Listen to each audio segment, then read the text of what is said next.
I've been pricking these beets. They're getting a little too big for this container. The roots are actually very long. They're actually a little too long for this this tray, but I will do it anyway. I will use it. I'm not going to be able to put all of these in there anyway because it's just not that many. In the meantime, I don't know, I think maybe I'll just let these grow bigger, you know, thin them out, doing this by pricking, and then I'll probably just transplant these directly in the garden. Here's some of my winter stone seedlings.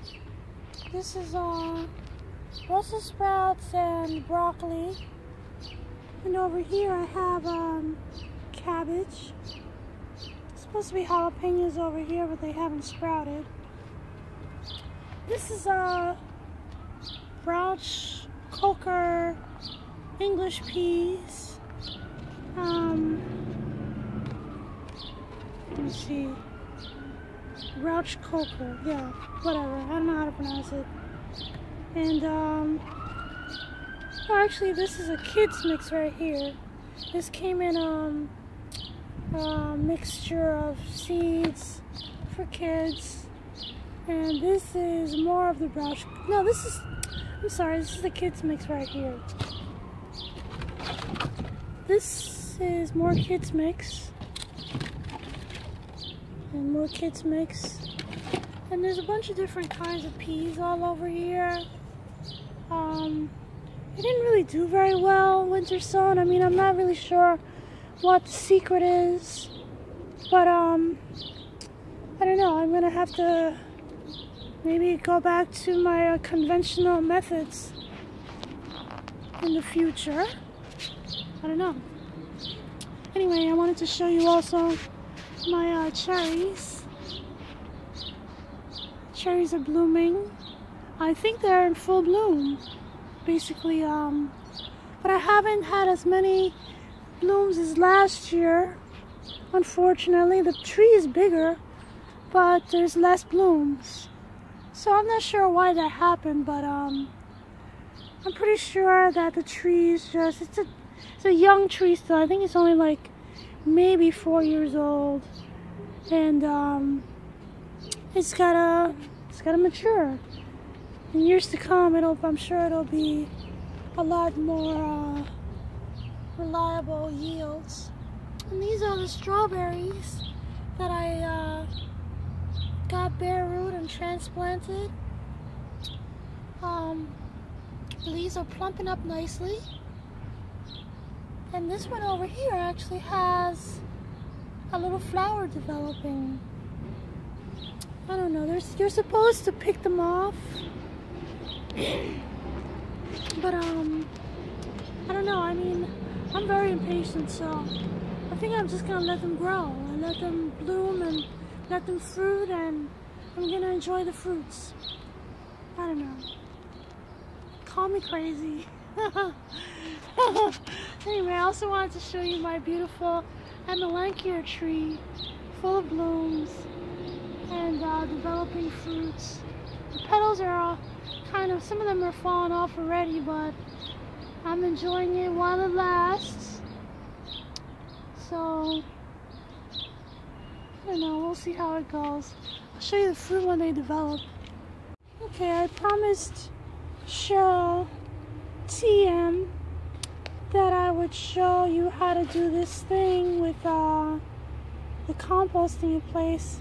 I think that the post that we were looking at today is called something like worm composting in place. I don't know. I can't remember, but you know what I'm talking about. Anyway, I've had this this juice container that I cut the bottom off for many years.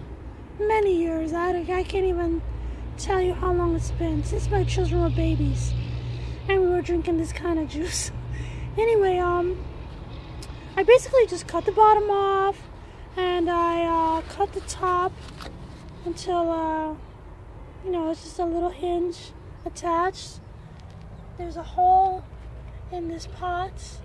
This is that old can that I had in the greenhouse. I decided to keep it after all because, well, it's still fairly solid. So anyway, I'm gonna get some of this shadow out of the way, and then I'm just gonna stick it in this hole.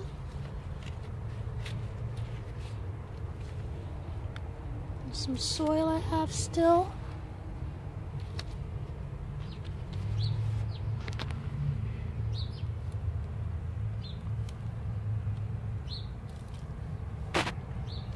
Basically that's it. I just let me stop being refined and stuff and just do it the rough and dirty way. Oops. Alright, that's fine. Sorry about this big shadow I'm casting. But anyway, you can see that there's a big hole in there. And then what I'm gonna do is just toss my kitchen scraps. Orange peels, tea bags, banana peels, grape stems, that kind of stuff. Those are the things that my chickens can't eat or they shouldn't eat.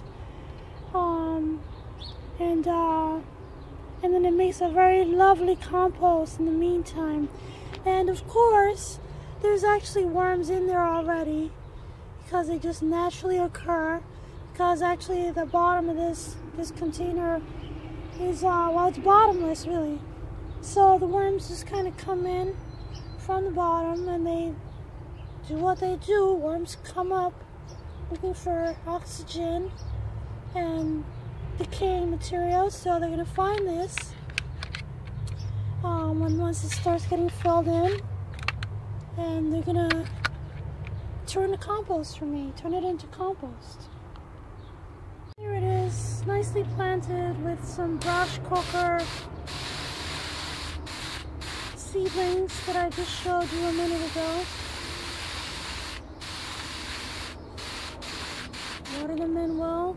Now, see here, I'm breaking the rules again. I'm not really supposed to transplant stuff in the height of the noonday sun, but here I'm breaking the rules.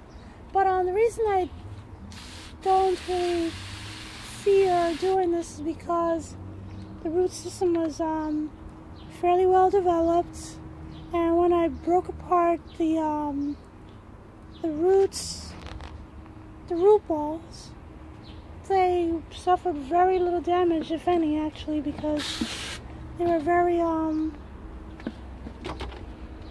know, very sturdy plants.